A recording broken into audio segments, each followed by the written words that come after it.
Hello दोस्तों, आप सबका फिर से स्वागत है मेरे YouTube चैनल द डेवलपर गुरु पे। ठीक है, पिछली क्लास में अपन ने उप्स कॉन्सेप्ट्स के बारे में बेसिकली थोड़ा सा पढ़ा था। उसके बाद मैंने ऑब्जेक्ट्स के और क्लास के बारे में आपको बताया था कि ऑब्जेक्ट आप कैसे क्रिएट कर सकते हो। उसके बाद में वेरिएबल्स पढ़े थे अपने, local variable, static variable, instance variable, कैसे अपन उनको एक्सेस कर सकते हैं। चलिए ठीक है, आज अपन उसके आगे बात करते हैं। ठीक है, जैसे अपन कोई भी वेरिएबल क्रिएट करते हैं वैसे ही अपन क्या क्रिएट करते हैं। जैसे मान लो मेथड्स वगैरह भी अपन उसी टाइप से, अपने इंस्टेंस मेथड है या स्टैटिक मेथड है। ठीक है, सेम वे में अपना अगर उसके स्टैटिक कीवर्ड है तो वो स्टैटिक मेथड होता है। दोनों क्या है, क्लास लेवल के मेथड होते हैं। स्टैटिक मेथड के बारे में मैंने बताया था, डायरेक्ट क्लास के नाम से कॉल होते हैं। और इंस्टेंस मेथड है, उसके लिए आपको ऑब्जेक्ट क्रिएट करना पड़ेगा। तो आज अपन बात करेंगे उन्हीं मेथड्स के बारे में, लेकिन उससे पहले अपन जब ऑब्जेक्ट क्रिएट करते हैं तब क्या होता है उसके बारे में अपन जानेंगे। और इंस्टेंस वेरिएबल को अपन ने, आप दूसरी क्लास के इंस्टेंस वेरिएबल को कैसे इनिशियलाइज कर सकते हो उसके बारे में भी अपन जानेंगे। ठीक है, तो वो सब किसके थ्रू होता है, कंस्ट्रक्टर के थ्रू। अगर आपने पढ़ा होगा कंस्ट्रक्टर के बारे में तो चलिए अपन उसके बारे में ब्रीफली डिस्कस करते हैं। ठीक है, तो कंस्ट्रक्टर है क्या। जब भी आप किसी क्लास का ऑब्जेक्ट क्रिएट करते हो, ठीक है, मैं एक क्लास बना लेता हूं, कंस्ट्रक्ट डेमो नाम से मैंने क्लास बना ली। ठीक है, जब भी आप किसी क्लास का ऑब्जेक्ट क्रिएट करते हो, जैसे फॉर एग्जांपल मुझे कंस्ट्रक्ट डेमो क्लास का ऑब्जेक्ट क्रिएट करना है। ठीक है, C equal to new construct demo. ठीक है, मैंने इस क्लास का ऑब्जेक्ट क्रिएट किया। तो यहाँ पे जब ऑब्जेक्ट क्रिएट करते हैं अपन, न्यू कीवर्ड यूज करते हैं, तो उसके बाद यहाँ पे ये जो कॉल हो रहा है, ये क्या कॉल हो रहा है, कंस्ट्रक्टर कॉल हो रहा है। किस क्लास का, कंस्ट्रक्ट डेमो क्लास का। ठीक है, किस क्लास का, कंस्ट्रक्ट डेमो क्लास का क्या हो रहा है, एक कंस्ट्रक्टर कॉल हो रहा है। अब कंस्ट्रक्टर होता क्या है। ठीक है, कंस्ट्रक्टर की थोड़ी सी मैं प्रॉपर्टीज बता दूं कि जो क्लास का नाम और कंस्ट्रक्टर बनता कैसे है। ठीक है, जो क्लास का नाम है और कंस्ट्रक्टर का नाम है, दोनों क्या होंगे, हमेशा सेम होंगे। मतलब कंस्ट्रक्टर का, अगर मुझे कंस्ट्रक्टर बनाना है जैसे इसी में, तो मैं कैसे बनाऊंगा, जो क्लास का नाम है मेरा और जो कंस्ट्रक्टर का नाम है, दोनों क्या होंगे, सेम होंगे। यहाँ पे एक मैंने कंस्ट्रक्ट डेमो नाम से क्या बनाया है, कंस्ट्रक्टर बनाया है। ये क्या है, मेथड नहीं है ये क्या है, कंस्ट्रक्टर। मेथड आप क्लास के नाम से नहीं बना सकते हो, कंस्ट्रक्टर आप बना सकते हो। ठीक है, अब जब मैं इस क्लास का ऑब्जेक्ट क्रिएट कर रहा हूं, ठीक है, चलिए मैं यहाँ पे एक प्रिंट कराता हूँ कुछ भी। Hello,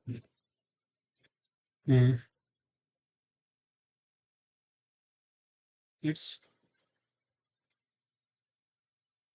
constructor. ओके, ये कंस्ट्रक्टर डेमो क्लास का क्या है, कंस्ट्रक्टर है। ठीक है, चलिए अब यहां से मैं क्या कुछ कॉल कर रहा हूं क्या, मैंने यहाँ पे ना प्रिंट कराया ना कुछ और कराया।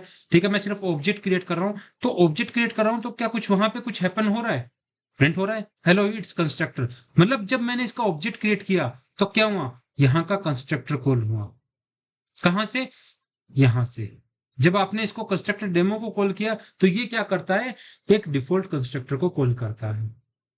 किसको कॉल करता है, कंस्ट्रक्टर को कॉल करता है। जिस क्लास का आप ऑब्जेक्ट क्रिएट करते हो उसका कंस्ट्रक्टर। तो अगर किसी क्लास में मैं, फिर सबसे पहले तो मैं बता दूं, अगर किसी क्लास में मैंने कोई कंस्ट्रक्टर नहीं ले रखा है, ठीक है, तो जेवीएम क्या करता है, उस क्लास का डिफॉल्ट कंस्ट्रक्टर प्रोवाइड करवाता है।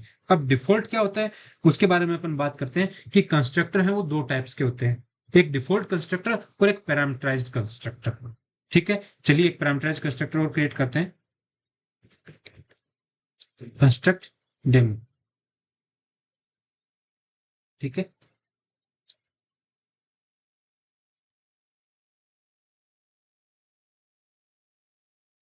ठीक है, अब यहां पे जब मैं पैरामीटर पास कर रहा हूं तो ये मेरा क्या है, ये मेरा डिफॉल्ट कंस्ट्रक्टर है और ये मेरा क्या है, पैरामीटराइज्ड कंस्ट्रक्टर है।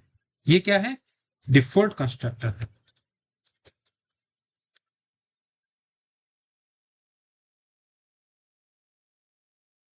और ये क्या है, मेरा पैरामीटराइज्ड कंस्ट्रक्टर है। ठीक है, तो पैरामीटराइज्ड कंस्ट्रक्टर में कितने भी पैरामीटर हो सकते हैं। यहाँ पे जैसे मैंने एक वेरिएबल लिया है, हो सकता है यहाँ पे दो वेरिएबल भी हों। ठीक है, तो यहाँ पे जो मैं कितने भी वेरिएबल ले सकता हूं तो वो क्या होगा, अपना पैरामीटराइज कंस्ट्रक्टर होगा। पैरामीटराइज कंस्ट्रक्टर कितने भी हो सकते हैं, जैसे एक एक एक वेरिएबल, एक और ले लेता हूं मैं, जिसमें सिंगल वेरिएबल है ओनली। ठीक है, यहाँ पे एक सिंगल वेरिएबल है, यहाँ पे दो वेरिएबल है और यहाँ पे विदाउट वेरिएबल है, किसी भी टाइप का कोई पैरामीटर नहीं है। तो ये मेरा डिफॉल्ट कंस्ट्रक्टर है, ये मेरे दोनों पैरामीटराइज्ड कंस्ट्रक्टर हैं। ठीक है, तो आप जब ऑब्जेक्ट क्रिएट करते हो तो क्या होता है, आपका डिफॉल्ट कंस्ट्रक्टर कॉल होता है, लेकिन क्या ऑब्जेक्ट क्रिएट करता हूं क्या उस टाइम पैरामीटराइज कंस्ट्रक्टर भी कॉल होता है क्या? चलिए,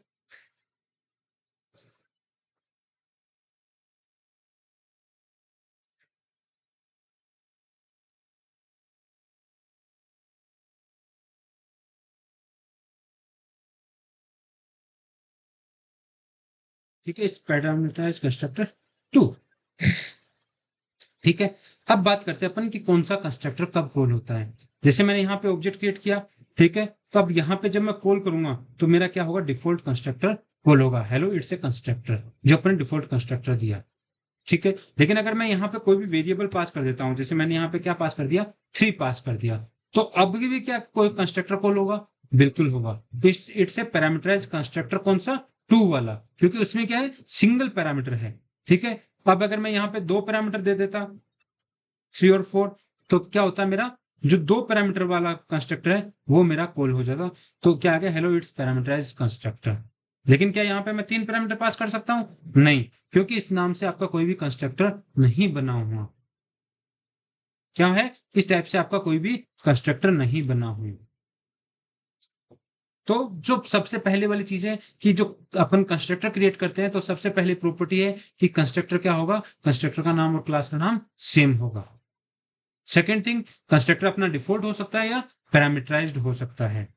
थर्ड थिंग, अगर इस क्लास में कोई भी कंस्ट्रक्टर नहीं है तो एक डिफॉल्ट कंस्ट्रक्टर हमेशा क्या है, अवेलेबल है। क्या है, डिफॉल्ट कंस्ट्रक्टर हमेशा अवेलेबल है।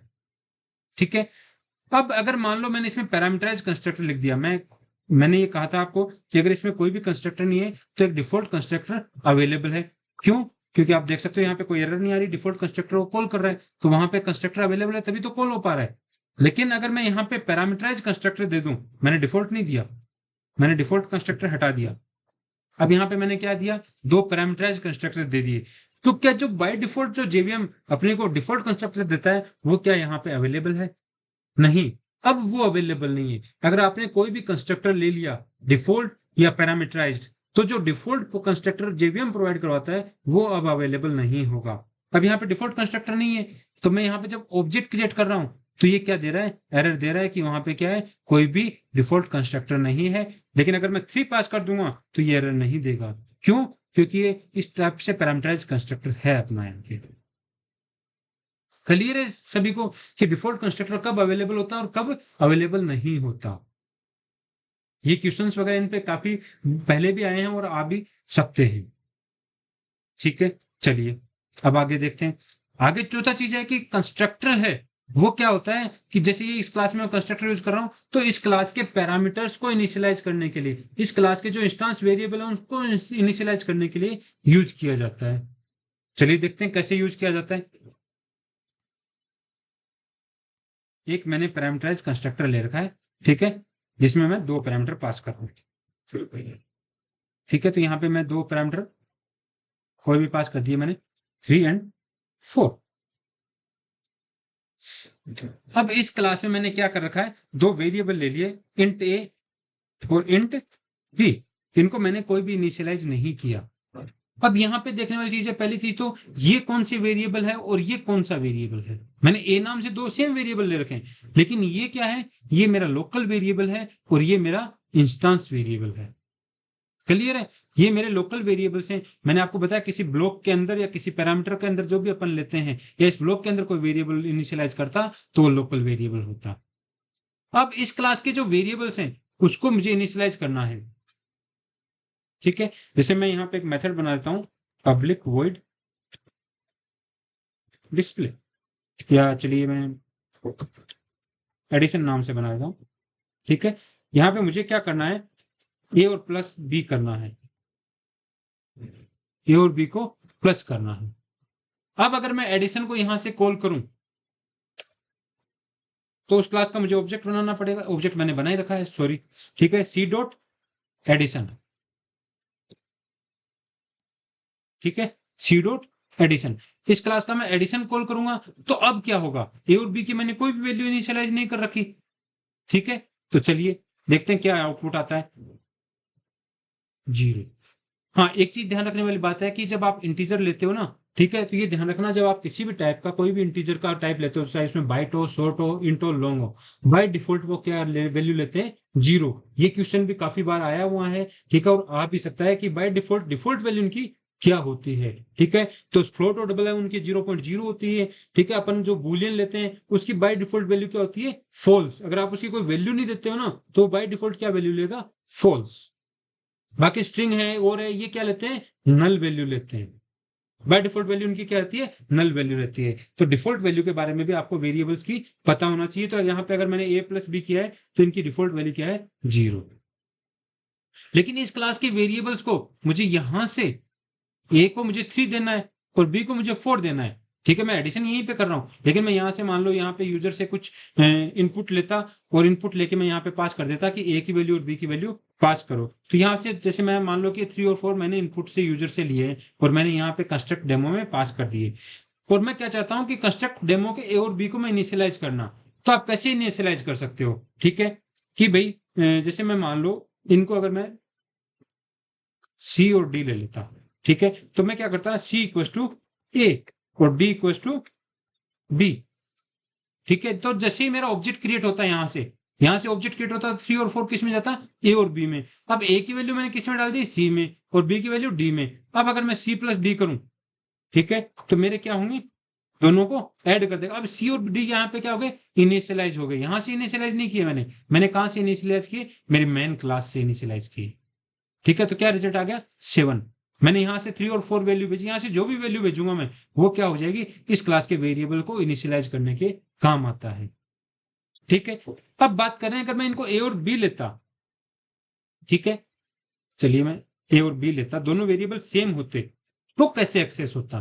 तो यहां पे मैं क्या करता, ए इक्वल टू ए और बी इक्वल टू बी, ठीक है। मैंने क्या कर दिया, ए की इस ए की वैल्यू इस ए में असाइन कर दी और इस बी की वैल्यू इस बी में असाइन कर दी, ठीक है। तो अभी भी 7 ही आना चाहिए, ठीक है। चलिए देखते हैं 7 आता है क्या।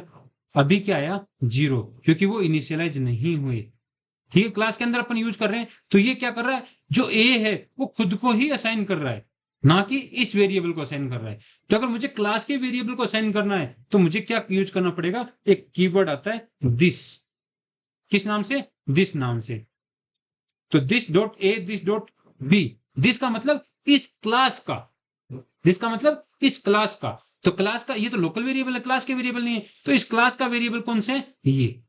दिस का मतलब है इस क्लास का, इस क्लास का वेरिएबल ए है, उसकी वैल्यू ये ए उसमें चली जाएगी। चलिए अब अपन चेक करते हैं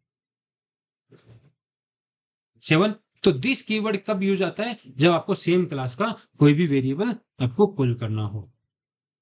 अब जैसे मुझे ये एडिशन कॉल करना है, यहां से ही एडिशन कॉल करना होता, तो दिस डॉट एडिशन मतलब इसी क्लास का कौन सा मेथड, एडिशन मेथड। मैं यहां से एडिशन मेथड कॉल नहीं करता।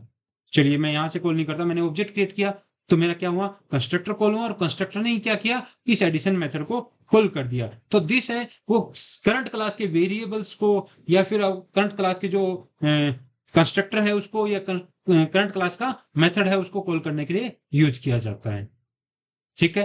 तो अभी भी अपना क्या आया, 7। आपको ये लग रहा होगा कि भाई बार बार वो पहले वाला प्रिंट क्यों नहीं हो रहा, तो चलिए मैं 13 दे देता हूं। तो फिर क्या हुआ, अभी क्या आएगा, 17। तो यहां पे मैंने क्यों लिया, इस दोनों वेरिएबल सेम क्यों लिए, क्योंकि मैं आपको बताना चाह रहा था कि दिस किस लिए यूज आता है, ठीक है। दिस कब यूज आता है, दिस क्या करता है, करंट क्लास के ऑब्जेक्ट को कॉल करता है, करंट क्लास के वेरिएबल्स को कॉल करता है। जैसे फॉर एग्जांपल मैं यहाँ पे एक कंस्ट्रक्टर, मैंने डिफॉल्ट कंस्ट्रक्टर कॉल किया, ठीक है। मैं यहां पे क्या करता हूं, एक डिफॉल्ट कंस्ट्रक्टर बना लेता हूं, कंस्ट्रक्टर डेमो, ठीक है। ये मेरा एक डिफॉल्ट कंस्ट्रक्टर हो गया। अब यहां से मुझे ये कंस्ट्रक्टर कॉल करना है, कहां से, इस क्लास से। तो मैंने दिस के थ्रू वेरिएबल्स को एक्सेस कर लिया, मेथड को एक्सेस कर लिया। लेकिन अगर मुझे करंट क्लास का पैरामीटराइज कंस्ट्रक्टर कॉल करना है तो मैं क्या करूंगा, यहां से मैंने दे दिया 4,5। तो ये क्या करेगा, इस क्लास का कंस्ट्रक्टर, इस क्लास का कंस्ट्रक्टर कॉल कर देगा। तो ये क्या कर देगा, इसको कॉल कर देगा, और ये क्या करेगा, इस मेथड को कॉल कर देगा। क्लियर है। चलिए मैंने यहां से क्या किया, सिर्फ उस क्लास का ऑब्जेक्ट क्रिएट किया, ठीक है, और रिजल्ट क्या आ गया, 9। मैंने यहां से क्या पास किए थे, 4 और 5। ठीक है, इसका उल्टा भी कर सकते थे, मैं यहां से भी आपको क्या कर सकता था, 4,5 कॉल करता, तो मेरा क्या होता, पैरामीटराइज कंस्ट्रक्टर कॉल होता। ठीक है, पैरामीटराइज कंस्ट्रक्टर कॉल होता, तो यहां से आप उसको दिस डॉट एडिशन को फॉर एग्जाम्पल मैं यहां से कॉल करता और मैं यहां पे क्या करता, दिस। ठीक है, इस क्लास का क्या होता, कंस्ट्रक्टर कॉल। बिल्कुल, यहां पे ये क्या कह रहा है, दिस है ना, वो जो भी आप यूज कर रहे हो उसके अंदर पहला स्टेटमेंट होना चाहिए। आप क्या कर रहे हो, पहला स्टेटमेंट होना चाहिए, उससे पहले कोई भी स्टेटमेंट कॉल नहीं होना चाहिए अगर आप कंस्ट्रक्टर कॉल कर रहे हो तो। ठीक है, तो यहां पे अगर मैं दिस को कॉल करूंगा तो ये एडिशन को कॉल करेगा, लेकिन उससे पहले मेरे वेरिएबल्स क्या होंगे, असाइन नहीं हुए होंगे। ठीक है, तो मैं यहां से अगर कॉल करूंगा तो रिजल्ट क्या आएगा आपका, 0। ठीक है, कैसे, क्योंकि ये क्या कहना चाह रहा है कि अगर मैं दिस को यहां पे यूज करता हूं, ठीक है, तो इसको देखना यहां पे क्या कर रहा है, constructor call must be the first statement in A constructor. अगर आप कंस्ट्रक्टर से कंस्ट्रक्टर कॉल कर रहे हो तो वो आपका क्या होना चाहिए, पहला कॉल होना चाहिए, मतलब उससे पहले कोई भी स्टेटमेंट एग्जीक्यूट नहीं होना चाहिए। मैंने क्या कहा था, ठीक है, तो कंस्ट्रक्टर हमेशा कब कॉल होता है, जब आप ऑब्जेक्ट क्रिएट करते हो। ठीक है, तो चलिए अब कंस्ट्रक्टर के बारे में थोड़ा सा और जान लेते हैं कि कंस्ट्रक्टर कब कॉल होता है। चलिए मैं सिर्फ ओनली डिफॉल्ट कंस्ट्रक्टर रखता हूं, बाकी सब मैं हटा देता हूं। ठीक है,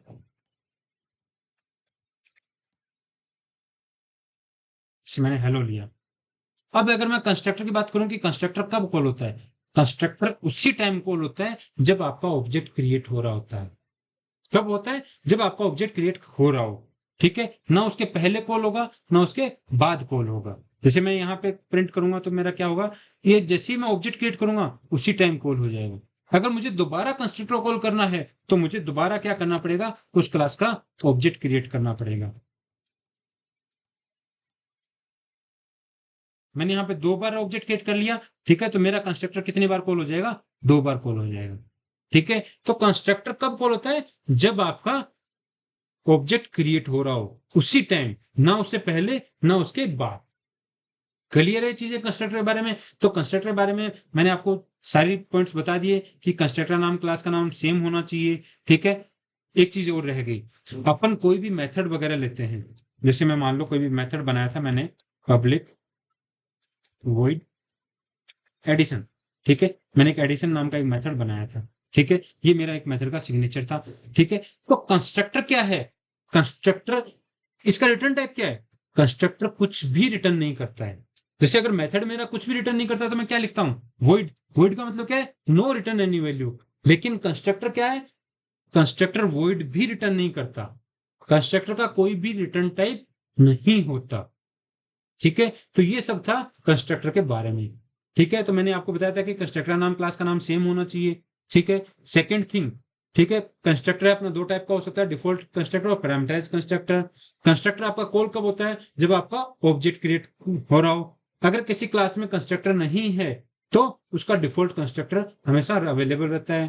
अगर किसी क्लास में आपने कंस्ट्रक्टर पैरामीटराइज या डिफॉल्ट में से ले लिया तो आपका जो पहले डिफॉल्ट कंस्ट्रक्टर था वो हट जाता है।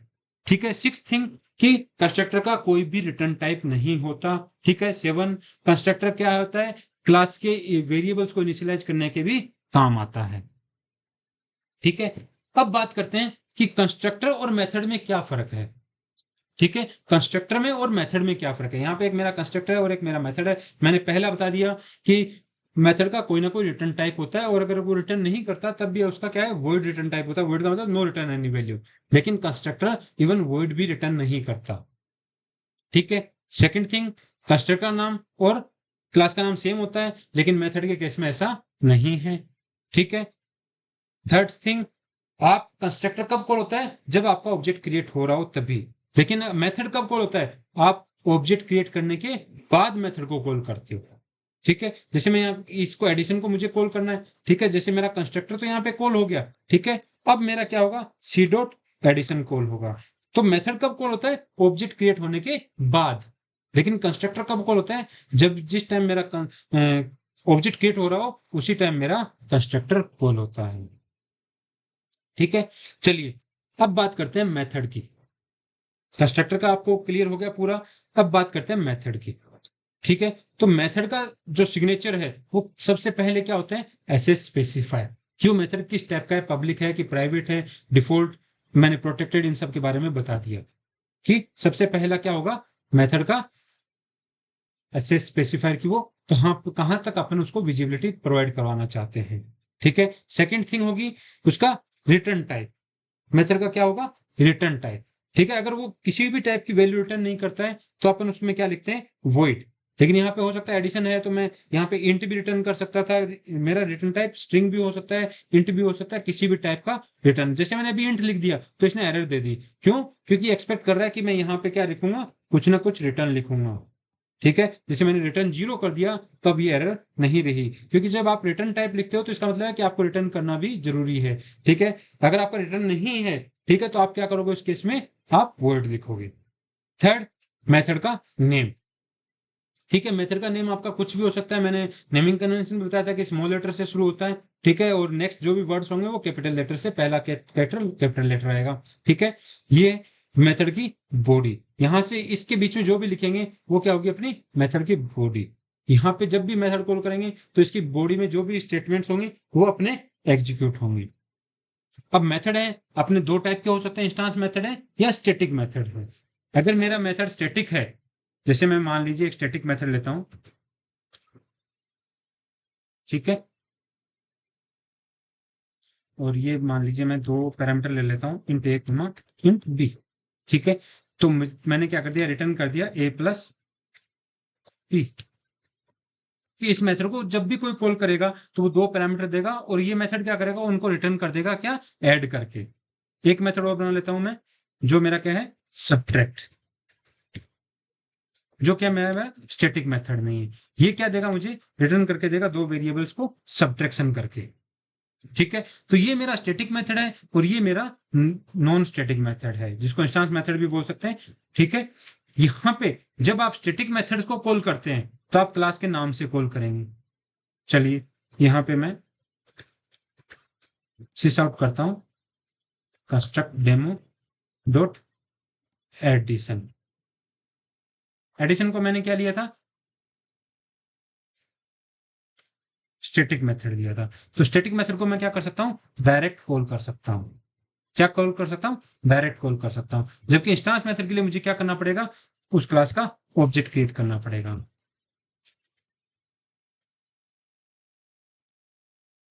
ठीक है, तो सी डॉट सब्जेक्ट।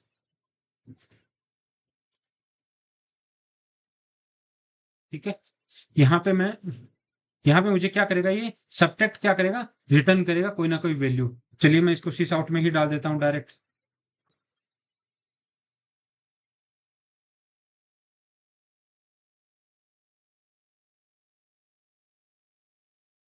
ठीक है, मैंने क्या किया, कंस्ट्रक्टर का ऑब्जेक्ट क्रिएट किया, वो कंस्ट्रक्टर का नहीं सॉरी, क्लास का ऑब्जेक्ट क्रिएट किया, और मैंने सब्ट्रैक्ट मेथड को किसके थ्रू कॉल कर दिया, क्लास के थ्रू। क्योंकि ये क्या था, मेरा सब्ट्रैक्ट क्या है, मेरा इंस्टांस मेथड है। ठीक है, सब्ट्रैक्ट मेरा क्या है, इंस्टांस मेथड है, जबकि ये मेरा स्टैटिक मेथड है, ये मैंने डायरेक्ट कॉल कर दिया। ठीक है, तो ये क्या करेगा, दोनों को एडिशन करके दे देगा, और दूसरा मेथड क्या करेगा, सब्ट्रैक्ट करके दे देगा। ठीक है, 25 और हेलो 9। अच्छा, कंस्ट्रक्टर भी कॉल हो रहा है क्या, चलिए कंस्ट्रक्टर कॉल हो रहा था, चलिए कोई बात नहीं। जैसे मैंने ऑब्जेक्ट क्रिएट किया, मेरा कंस्ट्रक्टर कॉल हो गया, उसके बाद सब्ट्रैक्ट किया उसने, 12 में से 3 करके 9 दे दिया, और इसका उसने सम दे दिया 25। ठीक है, तो मेथड आपको पता है कैसे आप लिख सकते हो। मेथड का सिंटेक्स मैंने बता दिया कि सबसे पहले ऐसे स्पेसिफायर, फिर अगर वो स्टैटिक मेथड है तो स्टैटिक कीवर्ड। ठीक है, मेथड के जस्ट पहले आपका रिटर्न टाइप आएगा। ठीक है, ऐसा नहीं है कि आप स्टैटिक बाद में लिख दोगे, नहीं, मेथड के जस्ट पहले आपका रिटर्न टाइप आएगा। ये मैंने पहली वीडियो में जब मैंने मेन मेथड समझाया था तब भी आपको एक्सप्लेन किया था कि मेथड के बारे में। और यहाँ पे अपने क्या है, पैरामीटर्स है। तो क्या पैरामीटर्स अपन सिर्फ डेटा टाइप ही पास कर सकते हैं और किसी टाइप का डाटा पास नहीं कर सकते, बिल्कुल। अपन उसमें स्ट्रिंग क्लास का भी पास कर सकते हैं, उसमें अपन ऑब्जेक्ट भी पास कर सकते हैं। ठीक है, क्या पास कर सकते हैं, ऑब्जेक्ट। जैसे फॉर एग्जांपल मैं एक क्लास ले लेता हूं।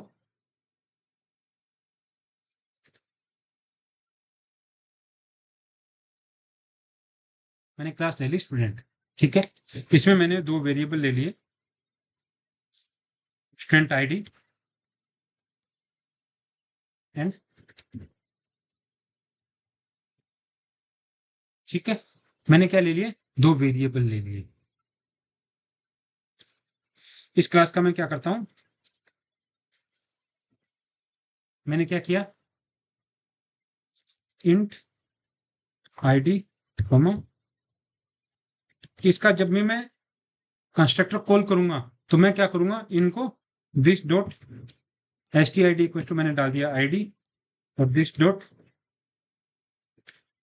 S T name equal to डाल दिया मैंने नेम। मतलब जब भी मैं इसको पैरामीटराइज कंस्ट्रक्टर कॉल करूंगा स्टूडेंट को तो मैं इनको इनिशियलाइज कर दूंगा, ठीक है। चलिए अब यहां पे मैं क्या करता हूं,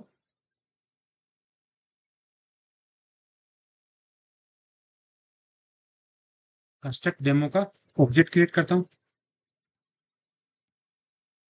ठीक है। सी डॉट जो मेरा मेथड है सबट्रैक्ट, इसके अंदर मुझे स्टूडेंट क्लास का ऑब्जेक्ट पास करना है।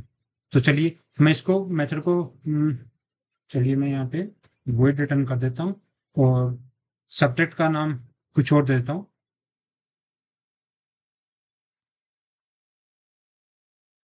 शो डाटा, ठीक है। यहाँ पे मैं क्या एक्सपेक्ट कर रहा हूँ कि मुझे क्या मिलेगा, स्टूडेंट क्लास का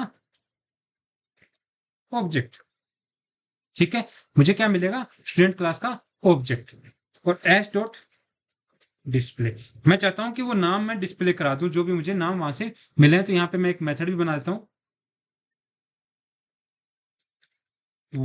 पब्लिक वॉइड सॉरी डिस्प्ले, ठीक है।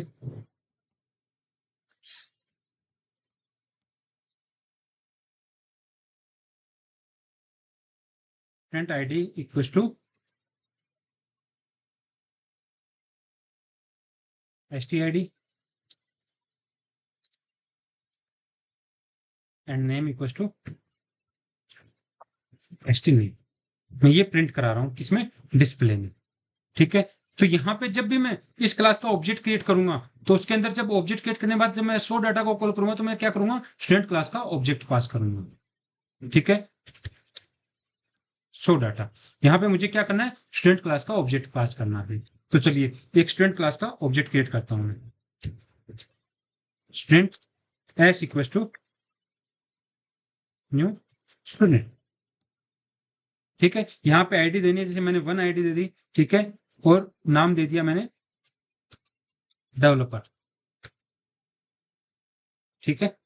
अब यहाँ पे क्या होगा, जैसे ही मैं स्टूडेंट क्लास को कॉल करूंगा, यहाँ पे मैं क्या कर रहा हूँ, स्टूडेंट क्लास का ऑब्जेक्ट क्रिएट कर रहा हूँ, और यहाँ पे क्या कॉल हो रहा है, पैरामीटराइज कंस्ट्रक्टर कॉल हो रहा है। तो इसका कंस्ट्रक्टर कॉल होगा तो ये क्या हो जाएंगे, इनिशियलाइज हो जाएंगे, ठीक है। स्टूडेंट आईडी में क्या आ जाएगा 1, स्टूडेंट के नेम में क्या आ जाएगा डेवलपर, ठीक है। अब मैंने क्या किया, कंस्ट्रक्ट डेमो क्लास का ऑब्जेक्ट क्रिएट किया और मैंने यहाँ पे क्या कर दिया, स्टूडेंट क्लास का ऑब्जेक्ट पास कर दिया। मैंने क्या कर दिया, स्टूडेंट क्लास का ऑब्जेक्ट पास कर दिया, ठीक है। तो अब ये क्या करेगा, स्टूडेंट क्लास का ऑब्जेक्ट लेके जाएगा कहां पे, शो डाटा में। शो डाटा मैंने यहां पे बनाया और ये क्या करेगा, उसके डिस्प्ले मेथड को कॉल कर देगा, किसके, स्टूडेंट क्लास के। तो आप जो मेथड में कॉल कर रहा हूं उसमें मैं क्या पास कर रहा हूं, ऑब्जेक्ट पास कर रहा हूं, student ID 1 and name equal to developer.